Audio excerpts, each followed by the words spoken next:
On today's show, training camp is looming for the Hawks. It's coming up pretty darn soon. And in advance of that, the Hawks have now finalized their training camp roster through a couple of additions, plus the latest praise for the offseason, mailbag questions, and more. And it's coming up right now.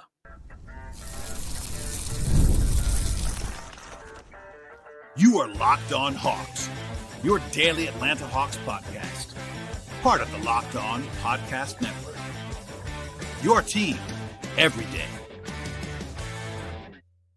Hello, friends. Welcome to episode 2063 of the Locked On Hawks podcast. I am your host, Brad Rowland, coming to you on a Thursday here in late September. And I want to encourage you at the top of the show, as I always do, to make Locked On Hawks your first listen each and every day. Check us out. Subscribe to the podcast anywhere you find your podcast. That includes Apple, Spotify, YouTube, etc. Please like this video as you're watching it on YouTube. Leave a comment, leave a rating, leave a review, and importantly, tell your friends about the show as the season is looming for the Atlanta Hawks. A full dance card today on a Thursday, diving into the latest news with Atlanta, your mailbag questions, and much more. We will begin with a little bit of news over the last couple of days. Nothing earth-shattering, but still notable. The Hawks announced a couple of contract signings on Wednesday for Lamont Butler and Malik Williams. The Hawks announced only that they signed those two guys. I then reported that it was Exhibit 10 deals for both players, so that's the nuance there. Teams are basically just rounding out their training camp rosters right now. This time of year, you're seeing a lot of these Exhibit 10 deals across the league the last couple of days. If you don't know what that means, the goal for Exhibit 10 deals for most of them, I would say, is to have the team bring in training camp depth and then ultimately waive the players and be able to kind of direct them differently and specifically, I would say, on purpose to the G League team. With that said, if you're listening throughout the summer, you would know there is a whole saga around former San Diego State and Kentucky guard Lamont Butler, who is one of the two players along with Malik Williams being brought in by the Hawks right now. Basically, earlier this summer, a couple of non-NBA outlets, importantly, reported that the Hawks were signing Lamont Butler to a two-way contract, except the Hawks never confirmed that, even after they were asked by me and others. And then it got to the point later in the summer where the Hawks were just saying, like, no, this is not accurate. He is not signing a two-way contract. And I repeatedly reported that and tried to correct the record on that multiple times. And then I would say, ironically, earlier this week, before this announcement was made, I got a question from someone, I think it was a Kentucky fan, honestly, asking me why the Hawks, quote, never announced the two-way for Lamont Butler. And the answer was because there was never a two-way for Lamont Butler. It was, I would say, erroneously reported in the first place. But anyway, a scrappy defensive guard, a guy that I thought was draftable in last year's draft. He did miss summer league. He was on the roster for the Hawks, but missed summer league with injury. So this will be the first time they'll actually be playing in a pro setting, perhaps in a public forum. But he's one of the guys that the Hawks brought in officially and announced. The other one is Malik Williams, a 6'11 center who was in the 2022 draft class out of Louisville, actually. He went undrafted that year, has played in the G League for 100-plus games since then, played in Poland at one point. I'll just say this. It would shock me if either one of them, Butler or Williams, were actually on the opening day roster for the Hawks. That's okay, though. It's totally normal to bring in more depth for training camp. The Hawks often have players, you think about your Jarkel Joyner types who've been on the training camp roster, Kevon Harris a couple years ago, et cetera, who basically were not going to make the team, but they wanted to have them in College Park. And I think these guys both fit that bill very closely. So there you go. That is that. With that said, that actually makes the training camp roster full for the Hawks at this point in time. If you do not know this rule, teams can carry up to 21 players in training camp and until the season starts. Then you have to chop it down. The 21-player max roster does include two-way contracts. So basically, you can have 18 guys plus your three two-ways, essentially. And it has to get down to 18 total by the start of the season, which is 15 players on standard deals and then the three two-ways. As a reminder, quickly here, 12 guys there. I would say I'm very reasonably sure will be on the team, barring a trade. Trae Young, Dyson Daniels, Nickeil Alexander-Walker, Zachary Richeche, Jalen Johnson, Onyeka Okongwu, Porzingis, Luke Kennard, Asa Newell, Nikola Juricic on the guaranteed deals, and then both V. Krejci and Mo Gay on non-guaranteed deals. That is 12. Then you have the three two-way guys signed already: Keaton Wallace, Jacob Toppin, Eli Njai. That's 15 total. Then you have Caleb Houston, N'Faly Dante, and Charles Bassey, all of them on non-guaranteed deals, but all those guys have real chances to actually make the team coming out of camp. That's 18 players. And then you have the guys on Exhibit 10s, Kobe Johnson, Lamont Butler, and Malik Williams. And that brings you to the maximum of 21. So there you go. There's still malleability, flexibility, if you want to use Auntie's word, optionality at the end of the roster. So nothing's set in stone. But right now they have the max players to take to camp, which begins again on Monday with Media Day and Tuesday after that. By the way, the Hawks have announced in the last couple of days that Antti Saleh is going to speak to the media on Friday and kind of in advance of media day. He'll only do one. It's going to be only Friday, and then Monday will be Quinn Snyder and the players. But I will be on the site or on scene for that one and talking about all of what's going on with what Antti says on Friday. On the news front, the Hawks also announced their, I would say, annual changes, hires, promotions in the basketball operations sector. The most prominent one of those was that assistant coach Brittany Donaldson was moved from the coaching staff to a front office role as the director of basketball development, methodology, and integration. From what I've been told, this is a promotion for Donaldson. It's a brand new role in the front office that they created for her. Again, it's a big title, basketball development, methodology, and integration. Brittany is very well known for her expertise in all kinds of basketball fields. Like she's very much into, development, but also like the way things are approached and, some analytic stuff, et cetera, putting that stuff into practice. She is, again, extremely well regarded in the NBA.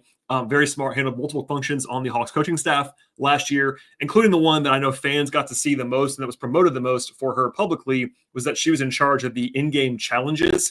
Obviously, Quinn Snyder makes the decision, but Brittany was the one that was tasked with kind of like putting that in front of Quinn to make that decision in games, and actually was very good at that last season. She also has the distinction of being the first and still only female assistant coach in the history of the Hawks franchise. So of note, they are not replacing her, at least right now, on the assistant staff. The Hawks do have a very large coaching staff already, so there isn't necessarily like a dire need to go ahead and do that. They have a bigger staff than most teams do, but maybe they still will. I don't know. This is kind of happening late.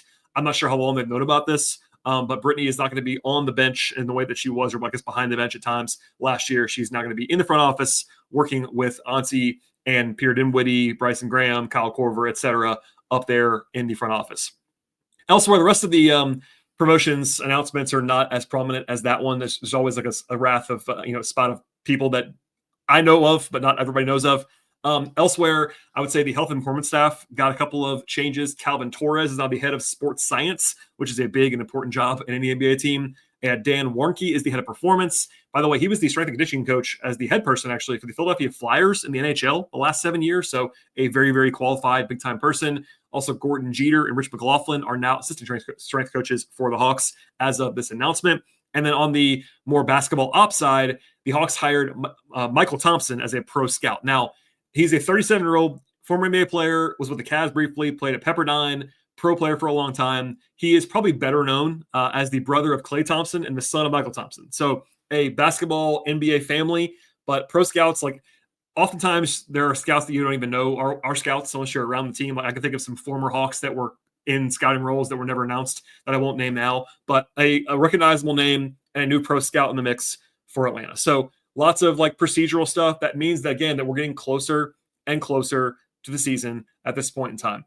Obviously, things can change. Often there is a surprise or two at media day or whatever, but we will hear from Antti on Friday. We'll hear from the rest of the team, from Quinn on down on Monday, and then training camp begins in full on Tuesday. Also, on that front, the Hawks are not going away to UGA this year, the way they have a couple times in the past, including last season. They are doing their training camp at their practice facility in Brookhaven, which is not out of the ordinary. They'll be able to stay in their home. I would say probably in their own homes versus having to go up to Athens for a few days and kind of plan around that.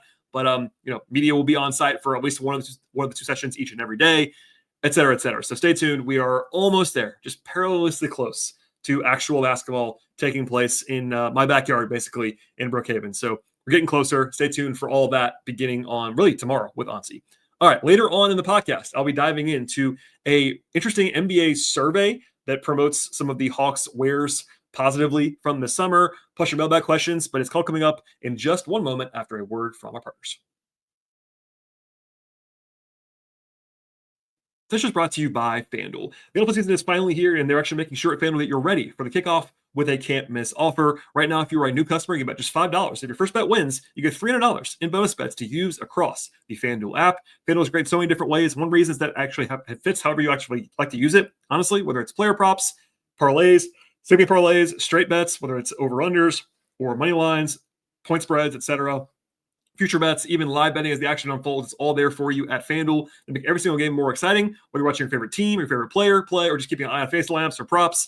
They also have every sport you can think of across the board, from the NFL college football. Also, they have the NBA, of course, as we talk about all the time on this podcast, plus baseball, hockey, golf, tennis. They have soccer, both domestic and international. They have auto racing, both F1 and NASCAR, boxing, MMA, and so much more. FanDuel is quick, it's easy, and they actually pay out fast when you win. It's the best possible way to add a little bit more energy to your Sundays. So the question is, are you ready to play with FanDuel? Download the FanDuel app right now by visiting FanDuel.com to get started. That's FanDuel.com to put your first $1 bet and get $300 in bonus bets if that first bet wins. Check it out now at FanDuel.com and the FanDuel app today. All right, there was an interesting ESPN survey from my good friend. I will reveal that. My good friend Tim Bontemps of ESPN put this together, but he polled 20 executives, coaches, and scouts and asked them a lot of different questions about the offseason. Basically, this is similar, but not exactly identical to the NBA.com GM survey that's always been happening for years and years. That's probably still coming later on in the fall, but I won't go through them all, only the ones that have stuff to do with the Hawks. But someone asked me to touch on this, and I was already going to, so I appreciate the question and the passing along of the link. The big one is that the Hawks finished number one. Yes, number one in the league in the, quote, which team had the best offseason question. Not a runaway win for the Hawks, but they got the most votes of any team. And a lot of times, the team that actually wins this kind of poll would be one that made like one huge trade. Like think about what the Rockets did for KD, example, like adding a Hall of Famer or whatever. With the Hawks, though, it was kind of just like everything that they did all rolled into one. Now, the biggest thing, of course, was Porzingis. That was the headline grabber, former All-Star. I get that. Got him at a great price. I love that deal. No future risk right now with an expiring contract. I call that a ceiling-raising move. That's definitely the case. Like he's a player that definitely raises the Hawks' potential if he is healthy on the floor. Injury concerns, yes, but they got him at a good price. Love that move. Nickeil Alexander-Walker was a pretty universally praised move. They got him for basically the mid-level exception. If you get a top 100 player on the mid-level in his prime, that's a good deal, and I think that's a good deal for all involved. Luke Kennard on a one-year deal for shooting, for ball handling. Even the end of the roster, like Caleb Houston and Charles Bassey and Folly Dante are like pretty overqualified, non-guaranteed guys at the end of the roster.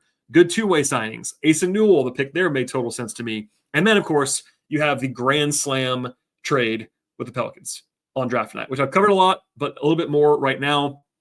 The Hawks side of the draft night trade with the Pelicans finished third on the best move of the offseason rankings from Bontemps' survey, and the Pelicans side finished first by a lot in the worst move of the offseason category. So if you didn't quite believe me yet in my conversations with Shamadua or by myself or whatever, if you needed even more evidence for people around the league that the Hawks side of the Pelicans trade was an absolute heist, steal, whatever word you want to use for Atlanta, here's some more. The big difference, by the way, on as to how they weren't first in both these categories, like the Rockets won the best move for trading. The Suns didn't necessarily get destroyed for that because it was clear over there that they were not at least like they were rebuilding on some level. So it was like understandable what happened there. This Pelicans trade was not understandable from their side.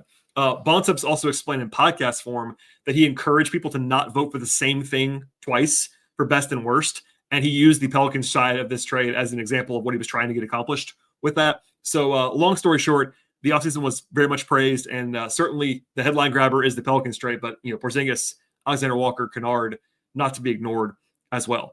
Also, Atlanta finished third in the voting for which team was actually going to win the Eastern Conference. They got more votes than the Magic, which actually was encouraged by. I am on that side so far as to having the Hawks ahead of the Magic, but not everybody is. The Cavs got the most votes, of course, then the Knicks. Then a big gap, but 2 out of the 20 voters voted for Atlanta to win the East. That's more than the Bucks got. They got 1, and the Magic got 1 as well. Obviously, not a huge sample. It's 20 people, but people thinking that the Hawks, at least at their best, could potentially win the Eastern Conference. Pretty notable to me. A question on this topic that I wanted to answer right now comes from Micah. I listen all the time, and I'm reading more and more about the Hawks. This seems like to be the best offseason for the Hawks in a long time, the best one since I was following the team. When was the last time the Hawks had an offseason this good or this promising? So, it's a great question. I have said this before. I'll say it again now for people just tuning back in. I thought this offseason was awesome for the Hawks. It was like an A-grade offseason. And I think this exercise is another way of pointing to that, honestly. Like looking back at some other ones that I've covered, and look, I've covered the team for 15 years now. And this is up there, we'll say.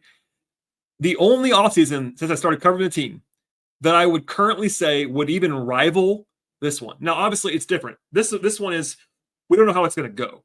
So it's not apples to apples. Like, I'm evaluating what they did this summer, what I believe it's going to do for them, but we don't know. A lot of these we kind of know what happened, so it's revisionist history on some level. Keep that in mind. But the only one that I would say is rivaling this one is 2013. Now, it's a long time ago, of course.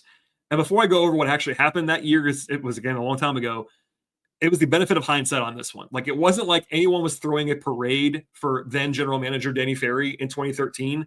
Like, I liked a lot of the moves they made, but it wasn't like they were getting this level of attention where, like, they're finishing number one in offseason rankings, basically. Like, what happened in this offseason, the Hawks were finished number one a lot on those lists.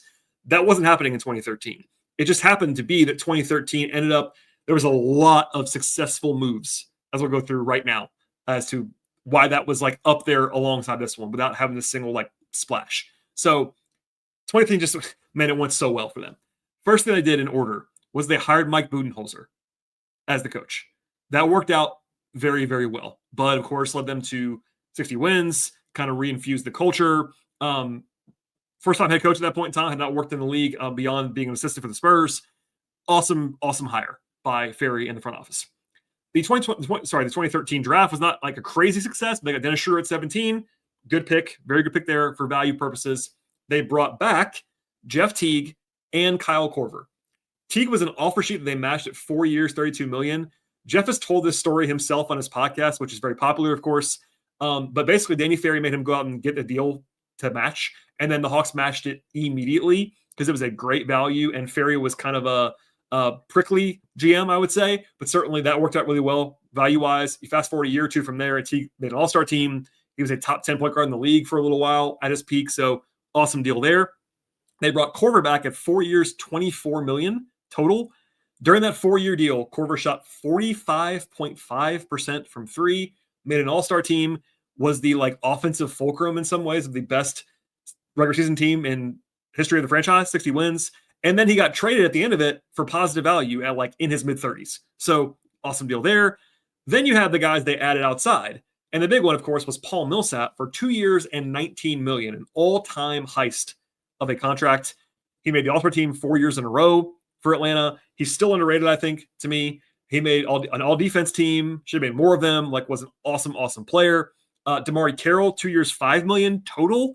He started 142 games in those 2 seasons, was a like starting small forward, huge part of that big 61 team, beloved locker room guy, awesome deal. The only knock on those 2 deals is that they were actually too short in the end, which kind of hurt the Hawks later on, but hard to quibble too much. They ended up losing Carroll at the end of that 2-year deal, but just 2 great contracts and an awesome offseason there. And then they even weren't done beyond that, like some smaller things. They signed Pero Antic for like nothing. He wasn't some great player, but he was a rotation player for the minimum, basically. Great vibes guy.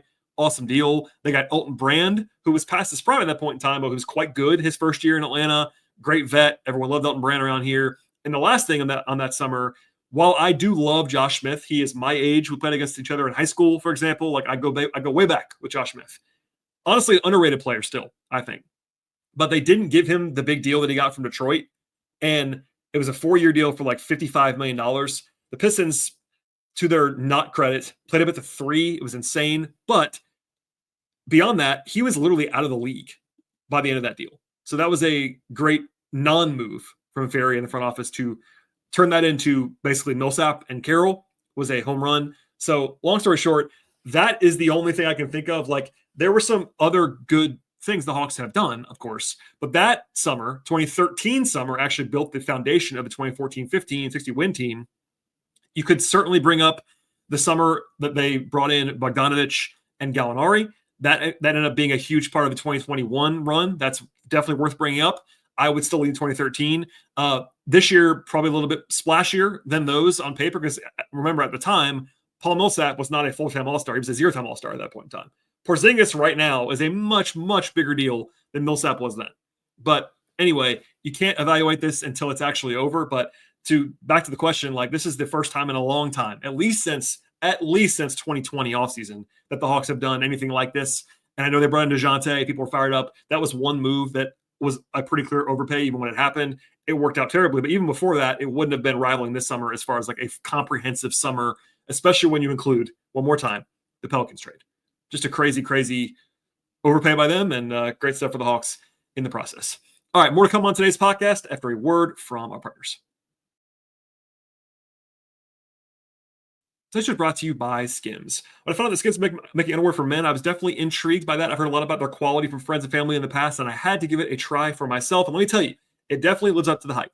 Many people have issues with their underwear at some form or fashion, whether it's questions with fit or with your comfort or just finding the right style for what they actually want in their lives. SKIMS changes all of that, and their men's line offers something for everyone, from boxer briefs to classic briefs, all designed with the perfect balance of comfort and style in mind. For example, the stretch 5-inch boxer briefs have rave reviews. They're perfect for an active lifestyle and move with you. They never lose their shape and they stay in place all day long. Whether you're working out or just running errands or just living your life, they're most comfortable and reliable underwear available anywhere, online or elsewhere. And plus, lightweight material feels amazing in any situation possible. Shop SKIMS Men's right now at skims.com/lockedonnba, and of course at SKIMS stores as well. And let them know that we sent you. After you place your order, select podcast in the survey, select our show in the menu that drops down and follows. One more time, the place to shop for SKIMS is, besides SKIMS stores, which is definitely an option as well, is skims.com/lockedonnba. Question from Barry, who asked, with the Fred VanVleet news, I couldn't help but think that the Hawks might have moved too quickly on Kobe Buffkin. Would Houston be in position to trade for him right now? And would the Hawks want to do that or give up something more than cap relief, etc.? So, one small thing on this question, it's a good one from Barry. It's not like cap relief that the Hawks actually got. They are $30 million over the cap right now. It's tax relief and flexibility potentially, but they're going to be out of the tax again this year. That was predicted by many, including me. But to the actual question, I do get the reaction of asking this question, and people beyond Barry asked this question as well, and pointed to the Rockets needing a guard and the injury, and the Hawks having just traded Buffkin recently. It's a through line that I can definitely see being asked about. I will also say this. I don't think that he would have been a realistic Rockets target no matter what happened with the trade. And if the Rockets want to trade for him now, they still could, by the way, from Brooklyn. So if they don't trade for him now from Brooklyn, it might be a good indication as well. Not a Rockets podcast, of course, but there are two main reasons why I would not have thought it mattered, honestly, whether the Hawks had Buffkin or not in a trade with the Rockets. The first one is that the Rockets are $1 million or so under the second apron, and they are actually hard capped at that number. They cannot go over that number for any reason. They are so close to the apron right now that they can't even sign a veteran minimum contract. And that's also one reason to make a Hawks tie-in that the Hawks did the offer sheet with Invalid Dante. They basically knew Houston could not match it. And that was why they did that deal in some ways. The other part of that is that the roster challenge is they have very few guys that they're actually even allowed to trade legally right now because they had a busy summer. They can't trade most of their roster. They can't trade Clint Capella. They can't trade Steven Adams. They can't trade Dorian Finney-Smith, Jayshawn Tate. The list goes on. They can't trade a lot of guys right now, which is one way that they could have traded for Buffkin.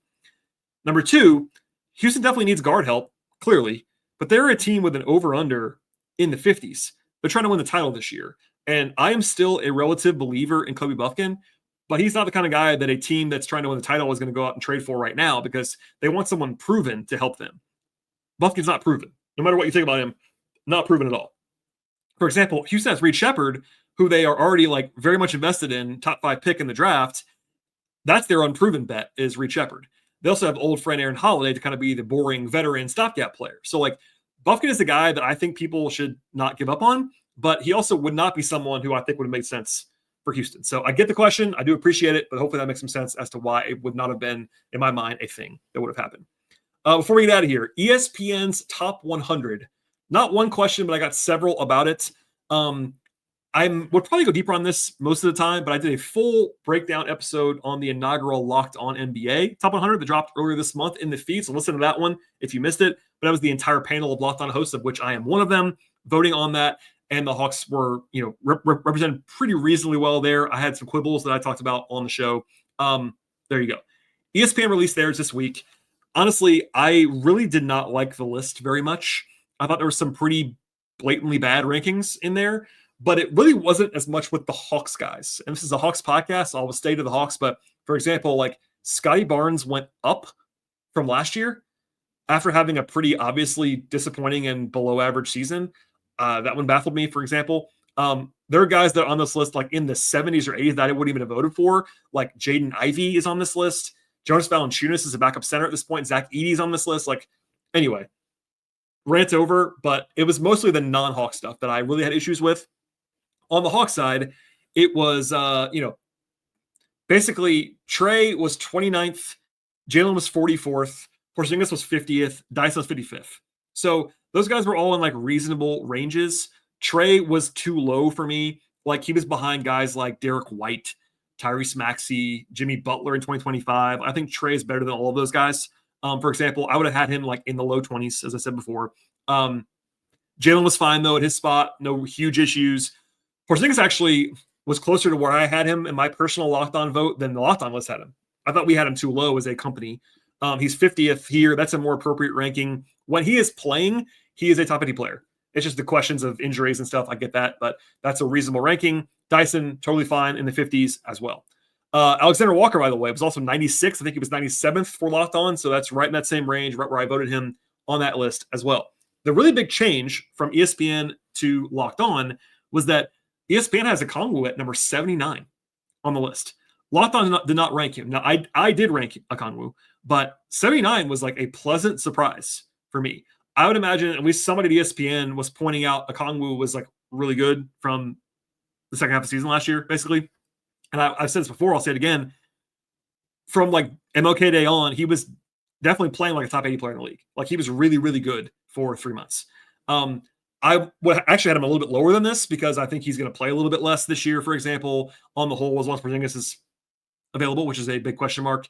But look, I think he's a top 100 player. I said that at the time when we did Locked On's list, so I was encouraged to see that, but nothing crazy. Like it is what it is. But there were other Locked On shows that I'm sure did bigger segments because they had more outrageous rankings. For the most part, famous last words, but I thought the ESPN panel at least did a semi-reasonable job with the Hawks, and nothing sent me into the stratosphere like it has in the past. I think there was a year, maybe even last year, that Trey was like 40th or something, and I went crazy. 29th's too low for Trey, but like, by only a handful of spots probably, so nothing outrageous to me.